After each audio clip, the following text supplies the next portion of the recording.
After a public service career lasting more than 4 decades and 18 consecutive campaign wins, tonight we've come up short in this primary runoff.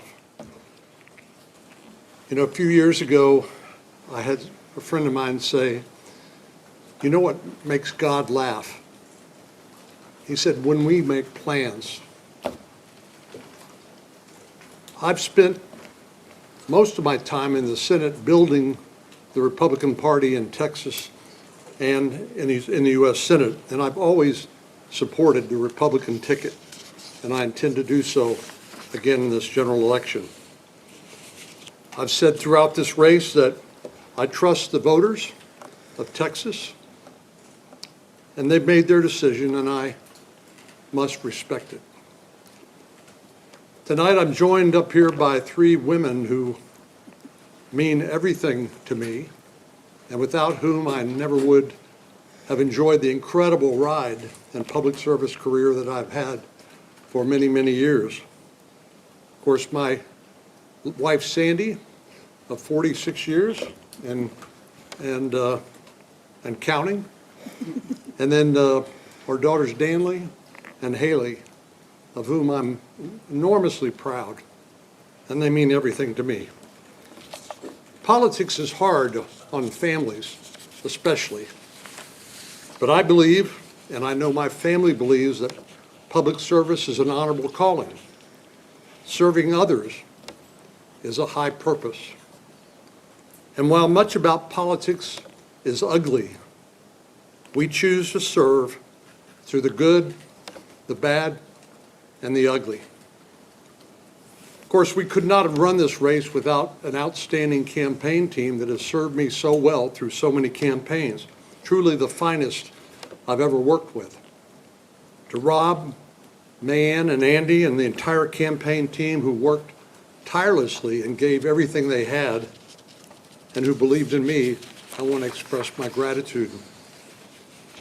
Of course, I want to thank my U.S. Senate staff, ably led in Washington, D.C. by Drew, and in Texas by David.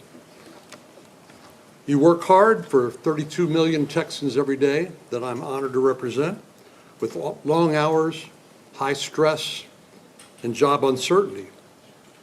I want to express my gratitude to my staff for their incredible professionalism and dedication to the 32 million people of Texas that I'm honored to represent.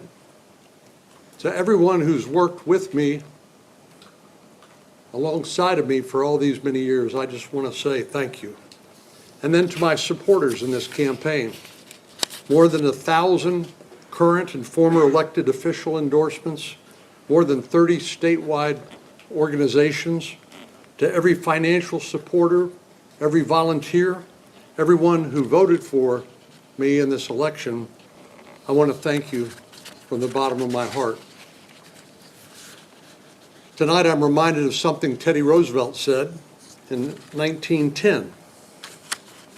He said, "It's not the critic that counts, not the man who points out how the strong man stumbles, or where the doer of deeds could have done better. The credit belongs to the man who's actually in the arena, whose face is marred by dust and blood and sweat, who strives valiantly, who errs and comes up short again and again, because there is no effort without error or shortcoming, but who knows the great enthusiasms, the great devotions, who spends himself in a worthy cause, who at the best knows in the end the triumph of high achievement, and who at the worst, if he fails, at least he fails while daring greatly, so that his place shall never be among those cold and timid souls who know neither victory nor defeat." A number of years ago, up in West Texas, that's not the region, that's the city, where there was a terrible catastrophe, the county commissioner up there said something that stuck with me all these years. He said, "Being a Texan doesn't describe where you're from. It describes who your family is." And for the past 2.5 decades, I have represented this family in the United States Senate. During that time, I helped write and pass a number of historic tax reform bills focused on building our military for tomorrow, helping put hundreds of conservative judges on the federal bench, worked to take Washington's boot off the necks of Texas job creators, and helped tackle some of our nation's most challenging problems. In this runoff election, approximately 8% of registered voters made their voices heard. And of that 8% who voted, roughly 60% said they were ready for a different direction. Another reminder that those who show up decide for those who do not. There's a simple rule in elections, you've heard me say it before, and that is the candidate who gets the most votes wins. The party in the majority gets to govern, and my hope is to keep my party in power for generations.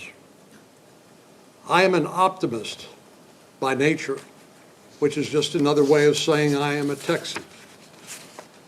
Yesterday when I was in San Antonio, where I stood alongside of 109 students who had been admitted to service academies for this upcoming year,